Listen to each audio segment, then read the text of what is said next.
Why do you say that, Father? You aren't afraid, are you? No, but I respect some of the superstitions of others. Often they are founded in fact.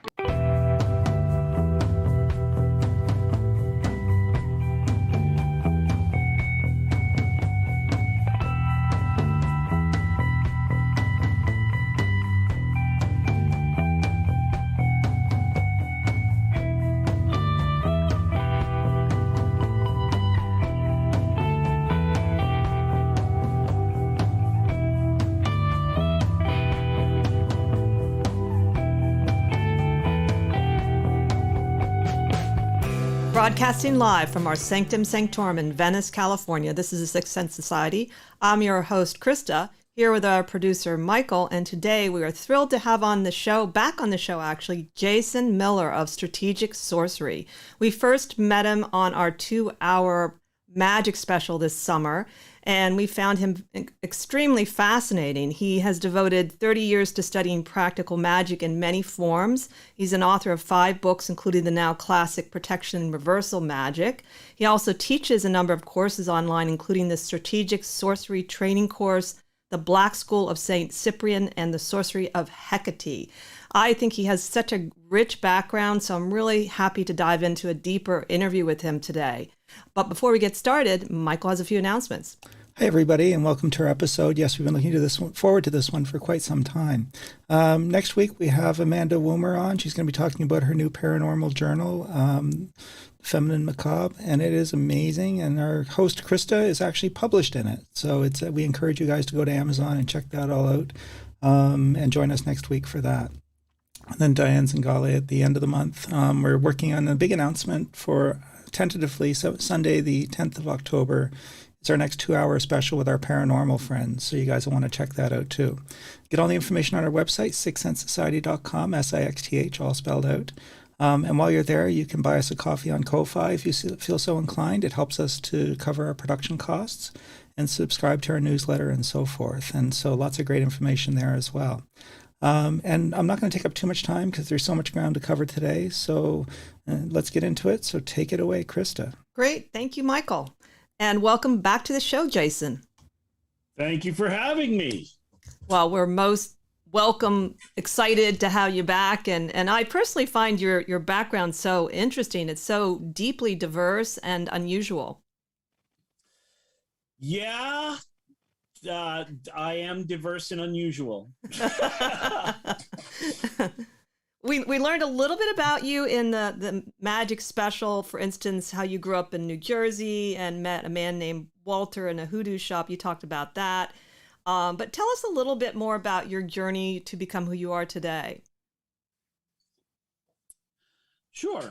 I had some weird experiences when I was young, and they kind of never left my mind that there might be a little more to reality than what we all consensually agree on. And so when I hit my teens, I started looking around. And even though I was living in rural New Jersey, not even in crowded Sopranos, New Jersey, but, down in southern New Jersey, I was blessed with just a glut of teachers and people that were willing to expose me to what they did. So I did meet Walter, who ran a shop called The Globe, and he would teach you how to use anything that you bought at the shop. So if you wanted to lay powders or use a mojo or make one of your own, he'd be happy to help you. Not just me, anyone. There was, before him, a teacher at my high school who was a Rosicrucian, who helped me with some psychic protection and helped steer me through 2 good books and away from not so great books. One of my main teachers, John Reynolds, Lama Vajranatha, one of the first Westerners ever ordained as what's called the Ngakpa in Tibet. So a non-monastic tantric practitioner.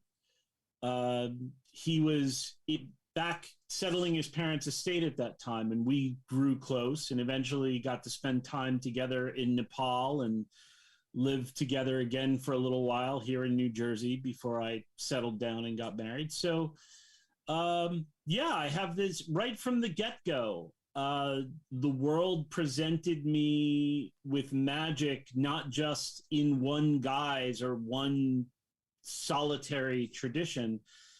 But isn't that really like the gift of the age we live in? You know, we live in this world of jet travel and now the internet, where we have access to so many things at just the touch of a finger. Magical groups and people that even back in the 80s and early 90s, I would have had to network for weeks or months to get in touch with. Now, tip of a finger, you've got an email from them instantly, which is both good and bad. But it's you know, this is kind of where we are. This is the gift of the age, so we have to handle it with care and respect. But we shouldn't deny it either. I'm glad you brought it up. I was thinking of asking along the show about that the ease and the rich accessibility to magic and spirituality is enormous. Since I've been, when I was young, we had none of this, you know, and it definitely can be an incredible asset, especially if you can't get somewhere or to just get involved quickly. But my concern, I guess, is will people take it for granted too much, and that there's something about sometimes having to earn things, taking a little more time to even go somewhere, like actually go to a place and putting the effort in, sometimes makes some people take it more seriously. It does, for sure. You know, I will occasionally recommend books in my classes that are no longer in print, and people will become outraged that they can't just instantly have that copy right then and there. And I, you know, and buying a used copy might cost a significant amount of money. And I'll say, well, you know, this is a really, really important book, a really, you know, good book. And so if it costs you $50, it probably will be something you keep coming back to over and over again, as opposed to the book that you ran out and threw on your shelf, and another book you ran out and threw on your shelf, and the books that you just noticed on Amazon that you're never getting around to. So there is that. There is a lot of taking it for granted.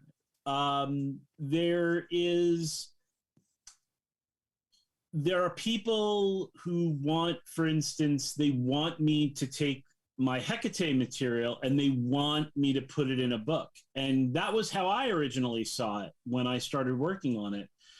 And Hecate was like, no, this isn't book shaped. This should not be a book.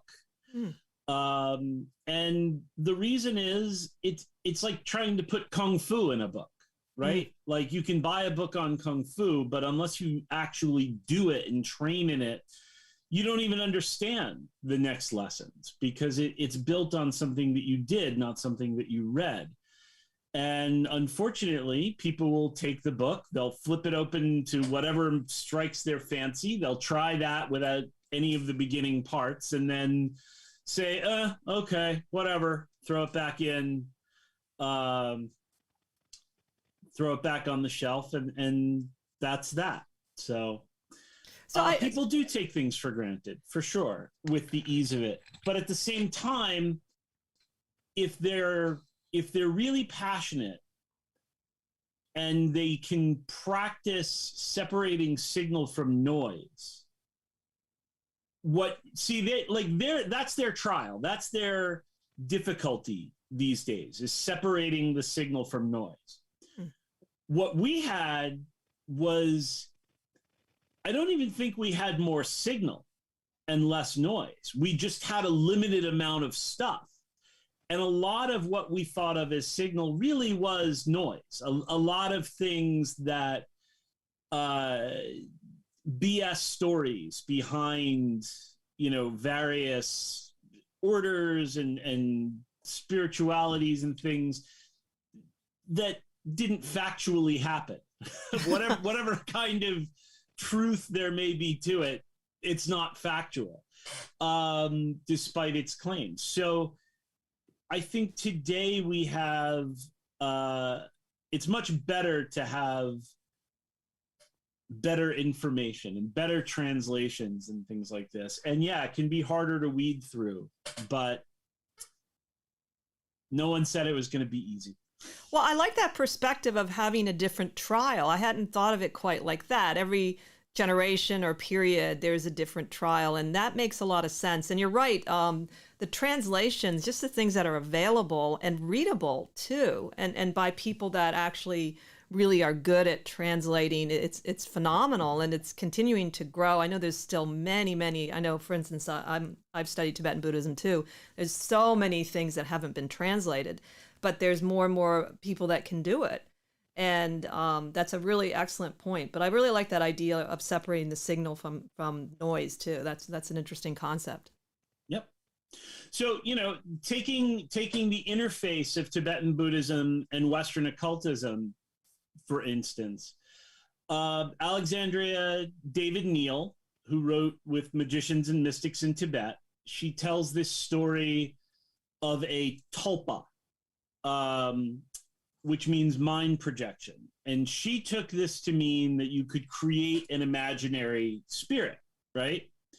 And so she gives this story about her spending months in a cave, imagining just a jolly old monk. And then other people could see the monk, and then the monk turned evil, and she had to spend months destroying it in her great theosophical battle. Now, she was an amazing woman, so I don't want to take anything away from her. But she was also writing for an audience that was hungry for stories of the exotic. So I don't know that everything in this story happened as it said, but what I do know is that that's not what a tulpa is at all.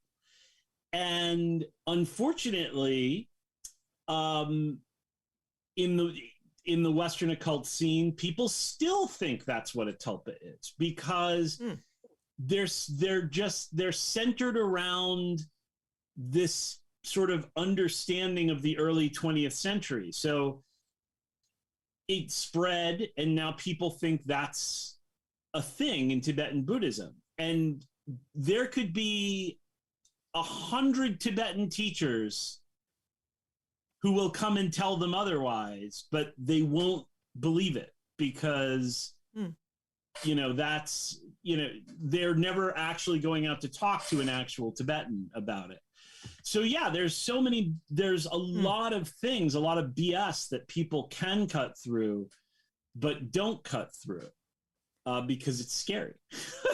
So what is a tulpa? A tulpa is a mental projection, but ultimately it's like an illusion. But if you're not seeing a tulpa, like if other people can't see the tulpa with their physical eyes, it's not a tulpa. And it's a projection of you. So it's more like an astral body of yourself that becomes so physical that other people can see it. Like if your tulpa can't walk into a car dealership and buy a Toyota, it's not a tulpa. So when people are visualizing My Little Pony, it's not a tulpa. Whatever they're doing, whatever the validity of their doing themselves doing, I have no comment other than to say it's not a tulpa. It's not a tulpa.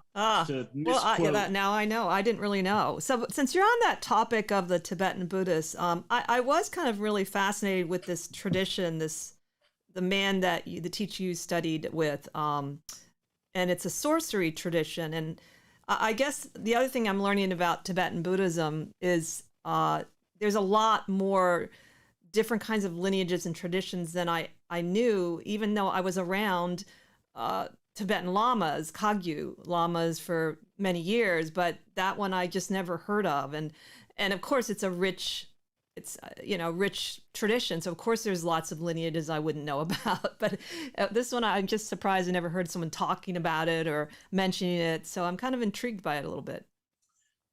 Oh, it's a big thing now. You can't swing a cat at a Dharma center anymore without knocking over a Western ngakpa with the white robes and the red. Yeah, it's it's become a very big thing, because we like to have the costume and the title. So once it became well known, then people started asking about it. And really, anyone who practices, who is initiated into a tantra and who practices it, is a ngakpa, is a mantra holder, right? A mantra wielder.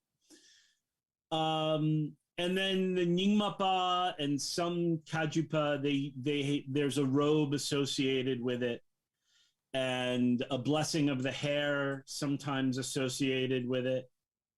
So you have some people have like John had a promise never to cut his hair. Other people, they don't take that vow and they don't cut their hair while on retreat or something. So there's a lot of varieties. I got my ngakpa Zen when I was living with Kunzang Dorje Rinpoche in Parping between 1999 and 2000. And, it was not a huge hullabaloo thing. We were doing the Vajrakilaya exorcism, essentially. Everybody might have seen the Shadow, the movie, or the Golden Child. Oh, yeah. So the three-sided dagger, the purba. So Vajrakilaya is the main tantra associated with purba. So we were doing this purba ritual for 3 days. And when I sat with him there, he gave me the blessing to wear the Zen and be a ngakpa in more than just holding the empowerment. But it's there's a lot now, but it's much more a thing in the Nyingmapa than anywhere else. I see. Who have always been the Nyingma have always put more emphasis on the non-monastic practitioners than, say, the Gelugpa have. Oh, I didn't know that about them. But now, you even find Gelugpas now who wear ngakpa Zen. So Glenn Mullen, who's an incredible translator and a lama in his own right, primarily a Gelugpa, but he wears the ngakpa Zen when he teaches now. So fascinating. So I know you brought up earlier the Hecate, and I know you teach that course on Hecate, and it seems like women largely connect to Hecate from my, at least my friends, and obviously a lot of witches like Hecate. So how did you make that connection, and what is that like for you? Well, it connects in a little bit to my time in Nepal. I was meditating at a place called Pashupatinath, where they burn the bodies outside on the Bagmati River. So if people are familiar with Varanasi in India, it's a similar setup, smaller in scale. And so I was meditating on impermanence, and as I was doing it, I had this moment where everything kind of fell away and froze, and up walks this woman with 2 torches, who says to me, "You're going back home soon. And when you do, you should offer me a supper. I have something to teach you." Now, of course, I'm meditating and I'm doing something else. So at the moment, I treat this as what's Tibetans call a nyam, weird stuff that happens in meditation, right? You're not supposed to chase after it or think, oh, I am the special, So I just okay, Carl, whatever, I got to get back to this meditation. So piss off. And back to it. So sure enough, I head back home, not only in terms of coming back to the United States, but in terms of I had made the decision to widen my spirituality again, to incorporate Western magic and witchcraft and everything I was doing before I got involved in Tantra, I wanted to return to with the new perspective that I had found. And so I came back and I went to a 3-way crossroads in the New Jersey Pine Barrens, and I offered a supper to Hecate. And I sang her Orphic hymn. I think it's important to start in as traditionally as you can, right? Have your roots in the past. And then that gave way to a different vision of Hecate with 6 arms and 6 legs and 4 guardian spirits. And they each had a different animal head. And so I wrote down their names and I wrote down all this stuff and instructions for how to keep going and how to keep learning. But even then I was sort of like, okay, you know, this is a powerful spiritual experience and that's good.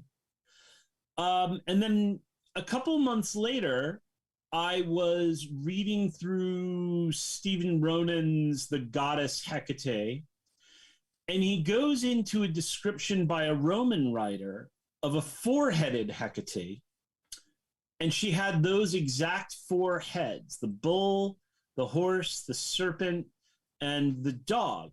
And I was unaware of that before this ritual. So now I have something that happens in a psychic space, right? In a magical space. And it gets that much needed validation in the non-magical world, right? To say, okay, there's more to this than brain farts and ecstasy, right? Like, and I don't mean like ecstasy you take. I mean ecstasy is in terms of like chanting and meditating and, sure. So, you know, there's more to this. This is real. This has teeth. And so I continued the practice, and it grew and it grew and it grew and it grew and it continued to grow. And it wasn't until 15 years after that point that it was sort of like, okay, we can go train people in this now. Mm-hmm.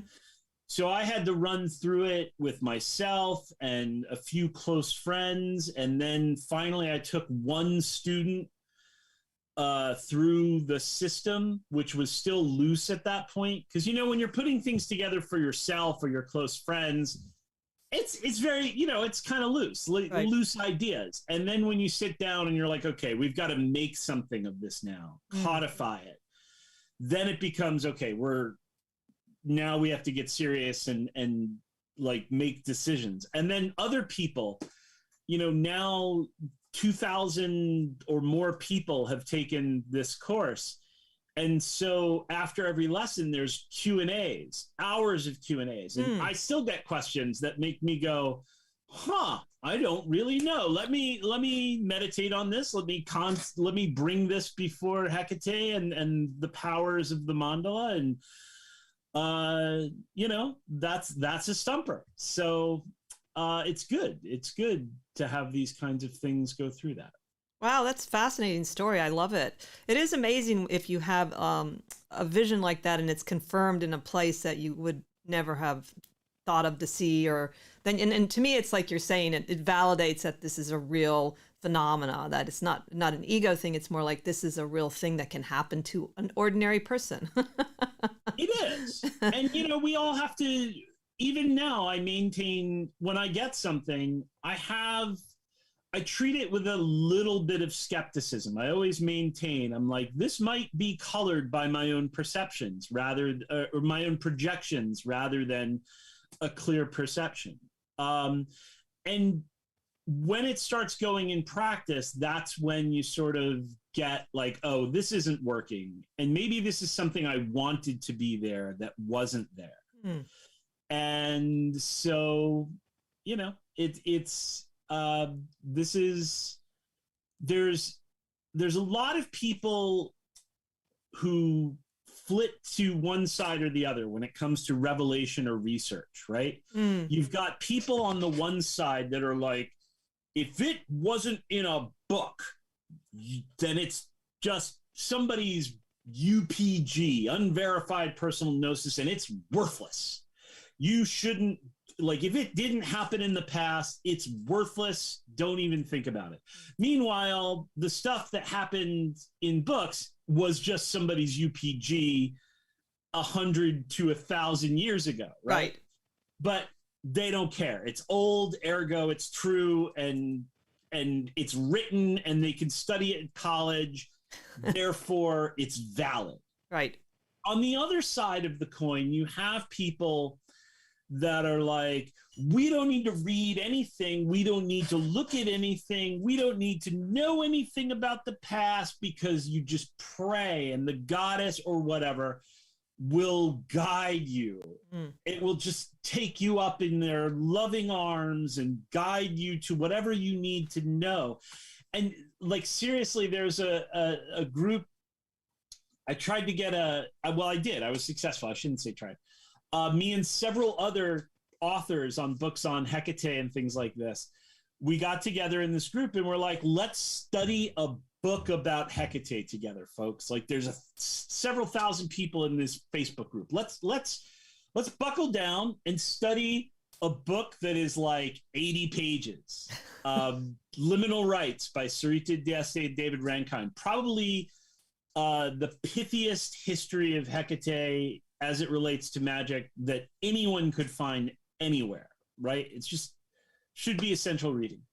And so a bunch of us got together, but there were people in the group for whom the idea of studying a book, it was just, what are you trying to make me do? The goddess tells me everything I need to know. And if I find something in this book that counteracts that, then it might invalidate whatever my visions are. And then my whole ego comes shattering down. So people really, like, several people were upset and left and fought. And wow, you know, you would think I was asking people for a semester at the Sorbonne, but it was, so you have this other extreme of like, the vision and what the spirit tells me is all that matters. And I'm always sort of there in the middle and saying the first thing we need to do is keep these things separate, right? If a spirit tells you something happened, don't write it in a history book. Right. And if history tells you something happened, it doesn't necessarily mean that it should happen again now. So for instance, I'm not particularly eager to have anyone kill 100 oxen to honor Hecate. That just seems like overkill to me. But it happened in the past, you know? So we don't want that. So what I'm saying is, like, first thing, keep these separate. Second thing, look for the ways that while you're trying to keep them separate, you really can't. They start to inform one another despite your best efforts. That's where the gold is, right? That's where the gold is. And if you find something useful or wonderful that's revelation and it doesn't match up to history, then people should say, you know what? I have bits of my course where I tell people, I'm like, there is nothing that I have found in history to support this particular point, except that she told me to keep it in there, insisted it be in there. So I'm letting you as the student know this is pure vision. Take that for what it's worth, right? And that is, I think, something that people in the early 20th century, late 1800s, even up through the 60s and 70s were not too keen about when it came to magical teachings. Like a lot of... It's true, yeah. A lot of stories that didn't really happen get spun, and, you know, there you go. I'm with you on that. And it is a dance between the research and the devotional and ecstatic side. And so I was getting a little away from listening to my inner spirit experiences, too far away from it. So this year, through the pandemic, I tried to at least note them. Like there are times I do a lot of Tara. Tara has become my main fascination, and there's so much you can research on Tara. It's endless and also incredibly complex. And some of the books, I'm like, oh my God, I need a degree to understand this. But I do, one thing I do for myself, and I sort of suggest people to do, is push yourself, even if you don't understand half of it. It's okay if it's like very dense, because you'll get what you need out of it. And also it's like one of those ways you grow your brain cells. Exactly. So Tara is a wonderful example. I mean, honestly, with 21 Taras, you could have an entire magical system, right? Mm-hmm. So typically you would go and they'll give the green Tara empowerment, and then they'll give a lung for all the other 21 Taras. For those of you listening, an empowerment is like an initiation. Like, I'm taking you to meet Tara. The lung is sort of like, and now you have permission to do all these other things, right? So the lung is permission. The empowerment is a direct introduction. So you walk away, and even if you can't absorb, say, a book like The Cult of Tara, you've got a sadhana now with a pretty basic format to chant. And you've got 21 different colors of Tara with different mantras. Mm-hmm. And then you can just work one at a time. You visualize her then with those specific implements, get to know that those little verses for her and that particular mantra. And then you start researching more, and then you find that there are little karma mantras that go with it, spells, essentially. Mm-hmm. Karma in this case just means action. It doesn't mean like what comes back upon you. So, and I know you know this, I'm just saying for anyone listening.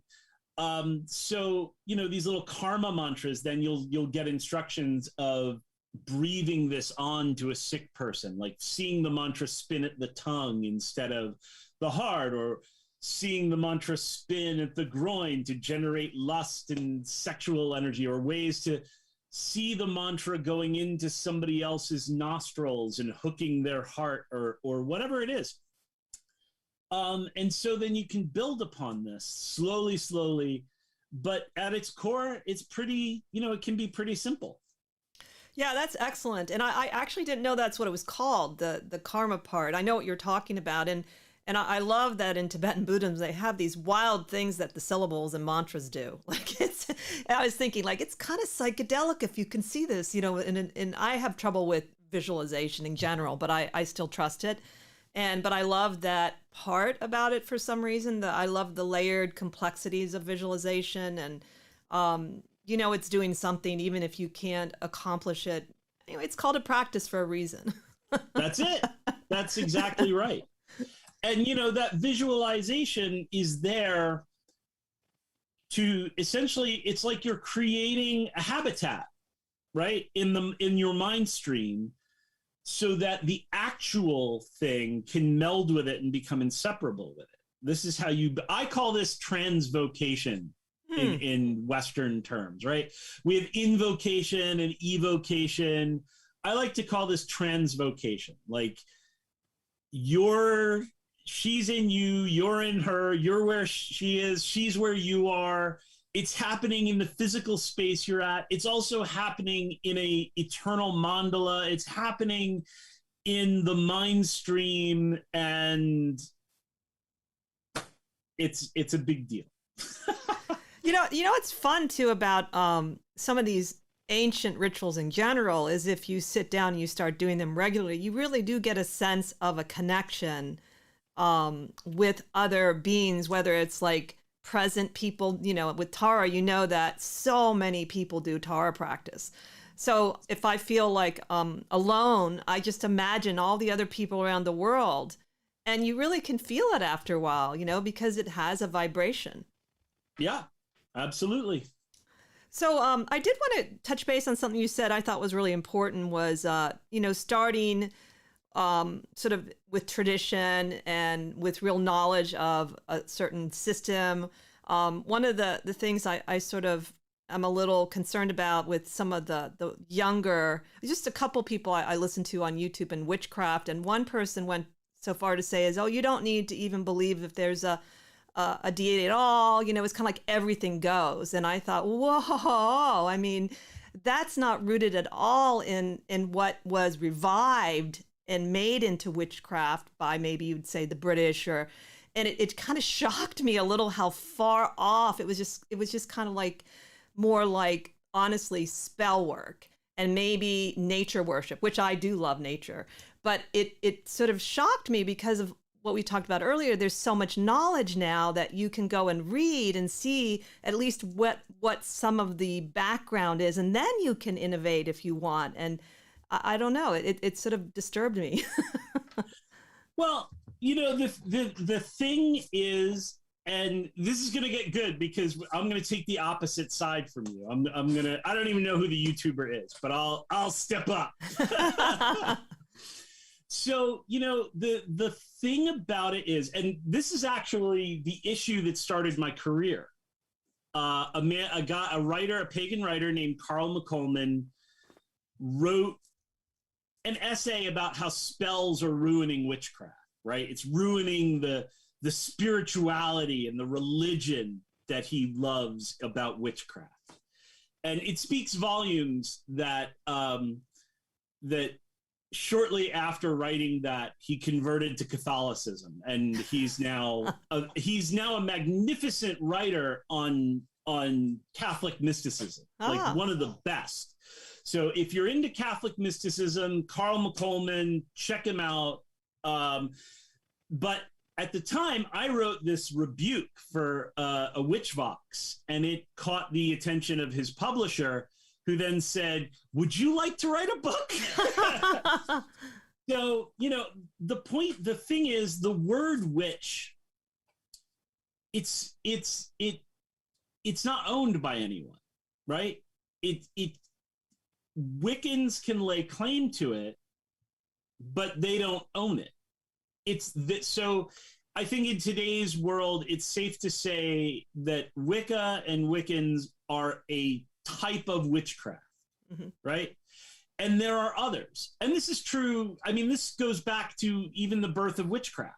When you had arguments in, what is it, Pentangle or Pentagram, the early British magazine, between Robert Cochrane and Doreen Valente and some other people about Gardnerianism versus traditional witchcraft and things like this. So this goes on. And so to be a witch, I don't know that you do need to believe in anyone. I mean, certainly in Italy, most people that are witches are actually Catholics.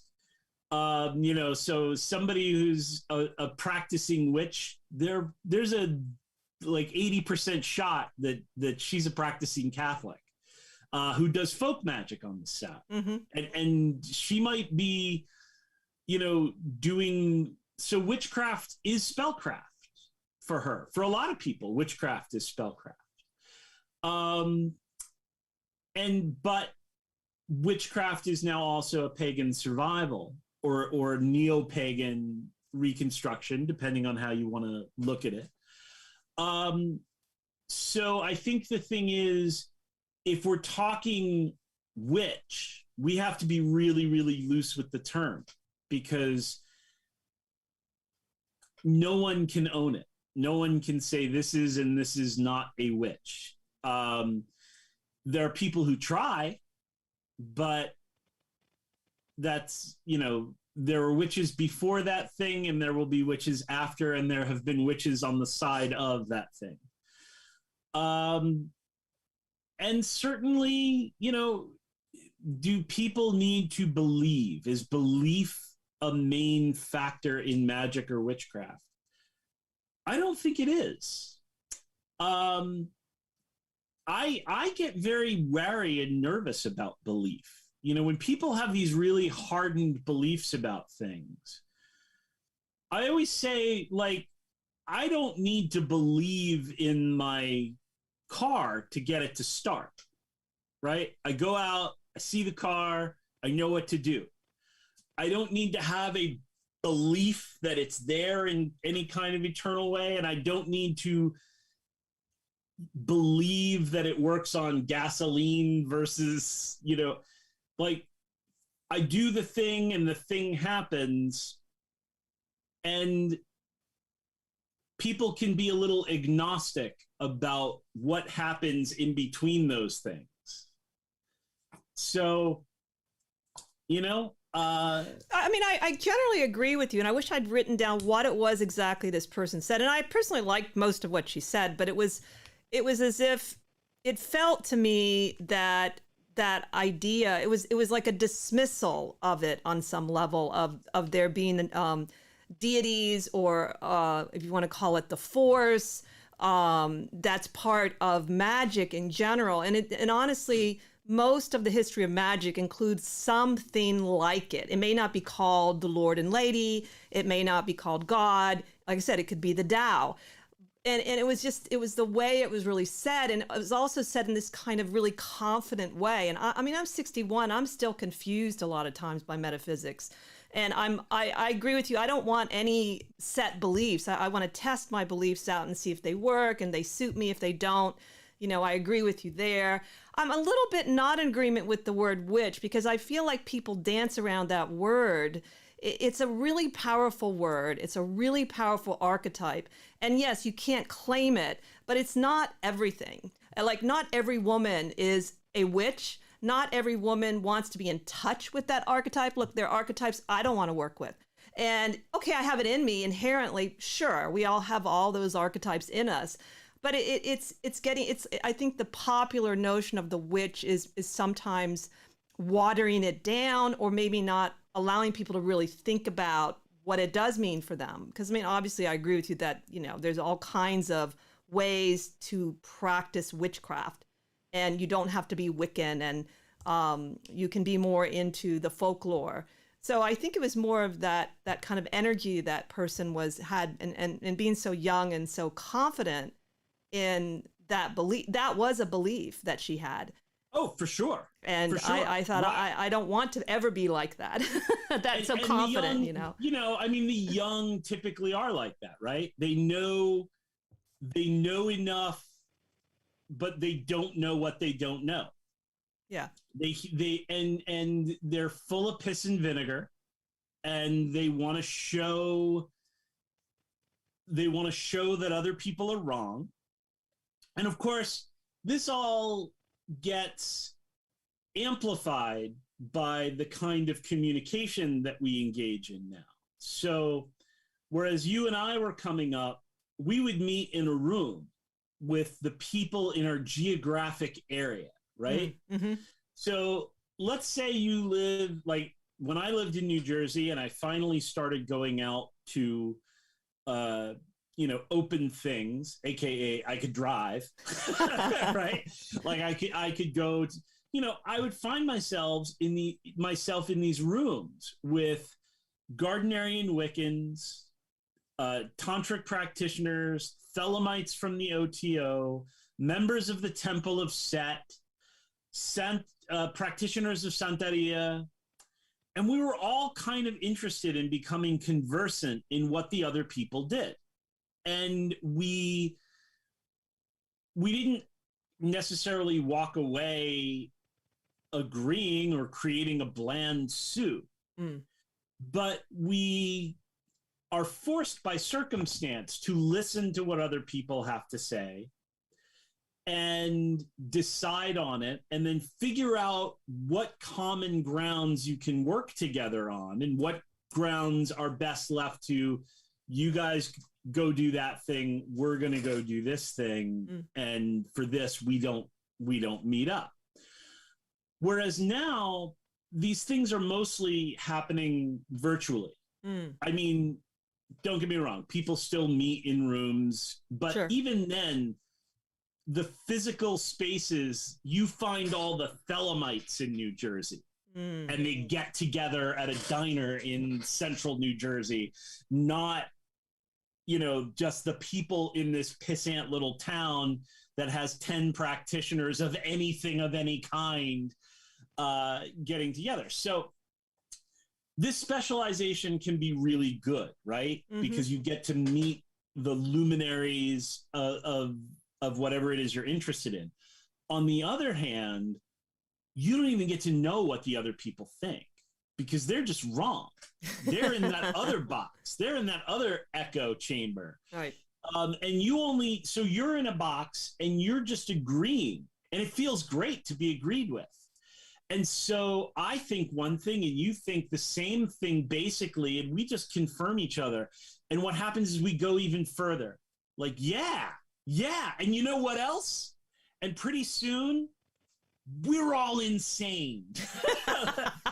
and you know, when other people think differently, we actually have to make up a reason why they think differently, because we can't even go ask them now, because that would be like being a traitor. Like, why are you even listening to that person? They're not part of our and the internet, you know, it has this negative effect, and social media. So social media then took this and made it even further, and it made the sound bites smaller. So we went from Usenet boards to Yahoo groups to LiveJournal, where now everybody just has their own blog and other people reply on the blogs rather than common spaces. Right. To MySpace for like a hot second, and then to Facebook, which now has an algorithm to reward both outrage and agreement and keep everything else at bay. And even Google now, you know, was a time where I could say, you know, Google this, and you and I would get the same results. Now, not even close. So we're all in this mirror box when it comes to the internet, and it's not very healthy. Yeah, and it's, you know, I'm hoping it's a stage of evolution in that, you know, obviously there's some amazing potential with Facebook and social media, and we're far, far from it because we're just like teenagers or even younger on it. And so I find I just kind of don't bring certain topics up. I mean, I stay away, or it doesn't seem to get anywhere. So, you know, as I've gotten older, I just want to use my time more wisely, right? And now Facebook is for us now. It's for older people now. I'm 48. I don't know how old you are, but the kids, they're off on TikTok. Yeah. So Facebook, that's too long form for them. They want 30 seconds, and like they will watch 10 30-second videos as opposed to a 3-minute read. No problem, because they can click. They get that little thing from clicking.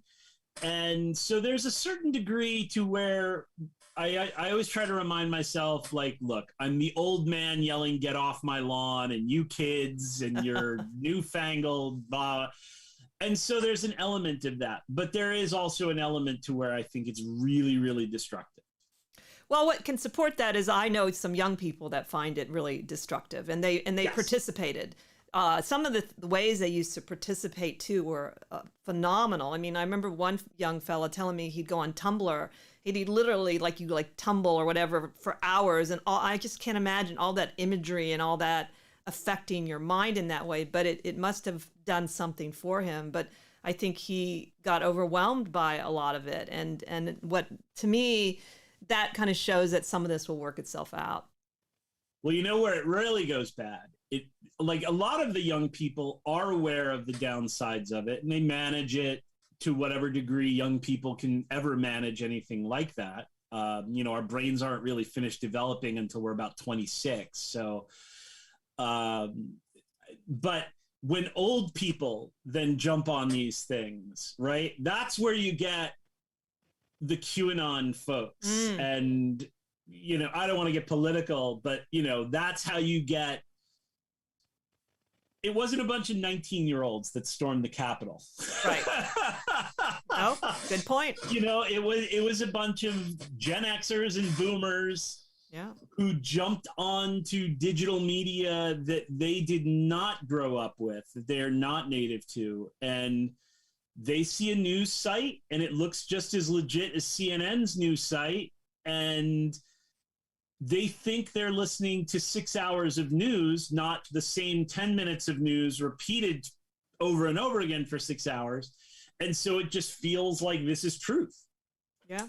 So, you know, I never like to pick on the young kids without turning it back on myself and saying, but you know, hey.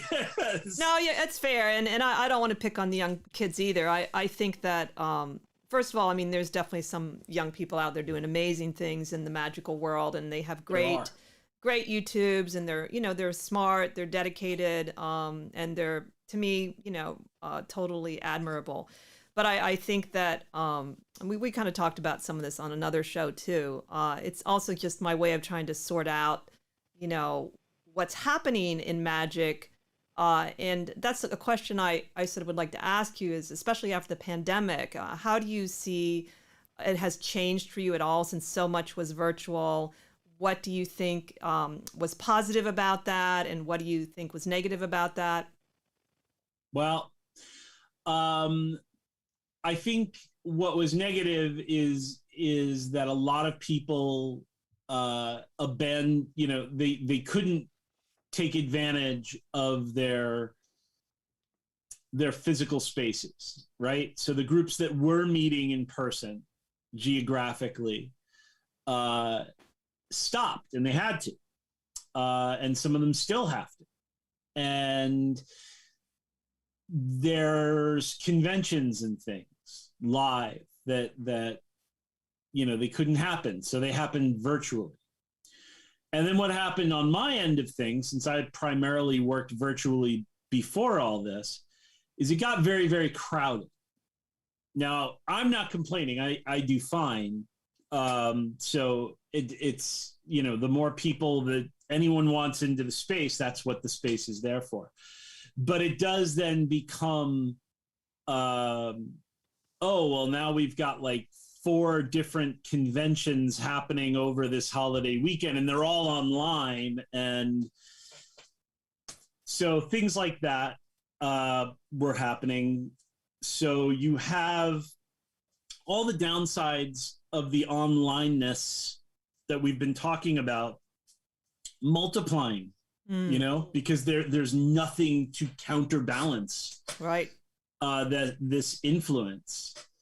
And that's a shame. That is a shame. What I think is good about it is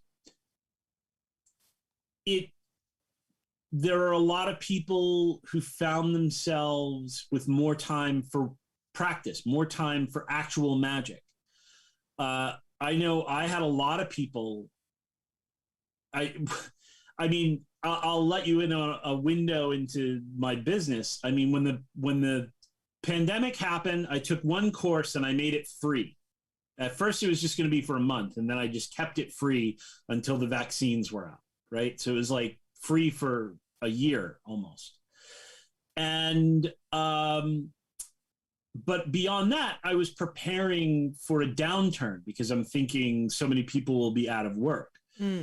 But it wasn't. It was a huge boom, because for every person that was out of work, there were more people that kept their jobs, but were now working from home. And they didn't have these 2-hour-long commutes.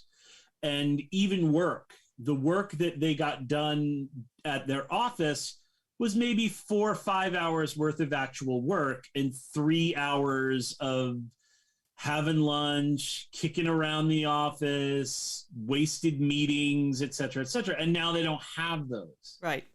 So all of a sudden they have hours every day that they can fill up with magic.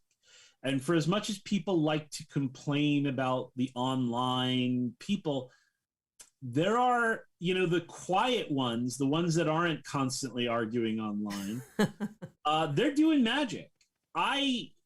Every cycle of my course, there are people, they don't get involved in the discussions or debates or anything, but they pop up with these questions or these experiences based upon their work.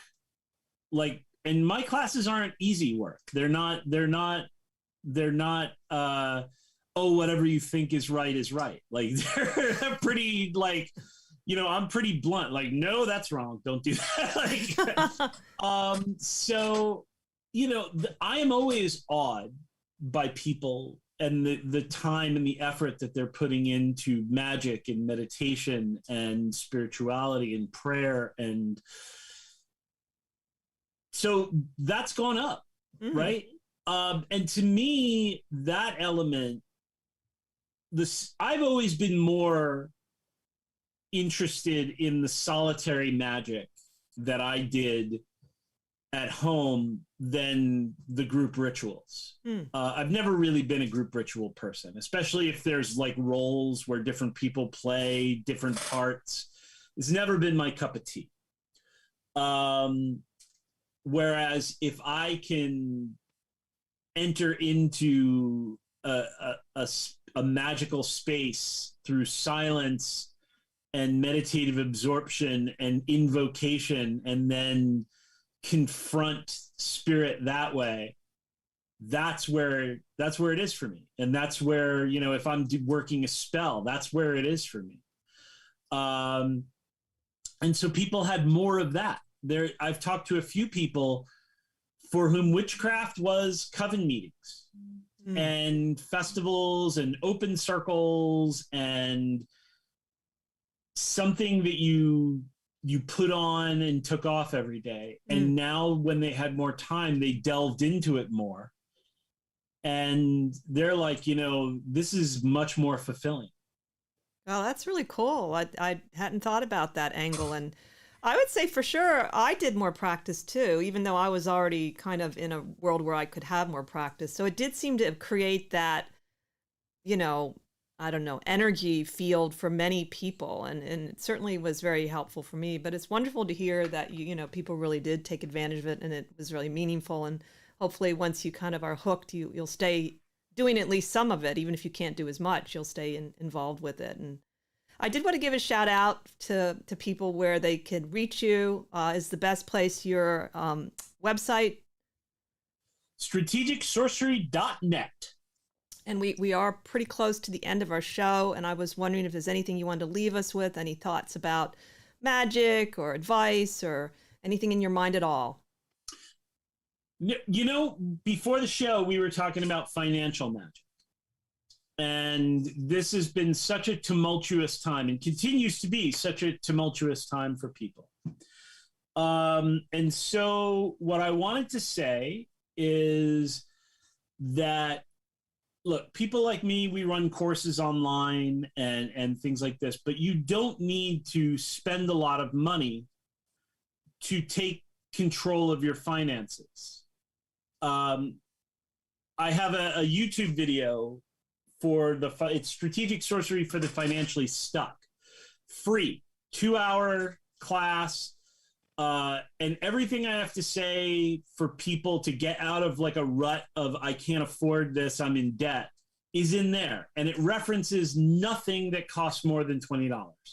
So it references my book, Financial Sorcery, and nothing else. And then when you go beyond that, then there are classes and courses and things that you can get further once you're out of that period where your expenses are more than your income, right? And so magic is not unspiritual. Money is not unspiritual. And there are a lot of people who only do magic for money when there's a problem. And that's the wrong way to go about it. Because when there's a problem, your status quo is threatened, right? So you do magic to keep the job that you don't really like and the apartment that isn't so hot. So get magic involved in building your financial life. I think we might want to have you come back and talk about that, because I really did enjoy that book, and I'm going to try a couple of the things. By then I'll have done the two I really want to do, and I think it'd be a great topic. I think it's, and the way you approach it, I really like. So what do you want to do? Sorry? What do you want to do? What do I want to do? Yeah. I basically want to own a home. That's my big goal right now. So that's the first thing I want to work towards. So nice. But we're running out of time now, and I thank you so much for coming on. It was great having you here, Jason. Oh, it was great being here. Anytime. Thank you so much. You're welcome. And thank you all for tuning in. Join us next time as we continue to explore the esoteric and the obscure together. Have a great week.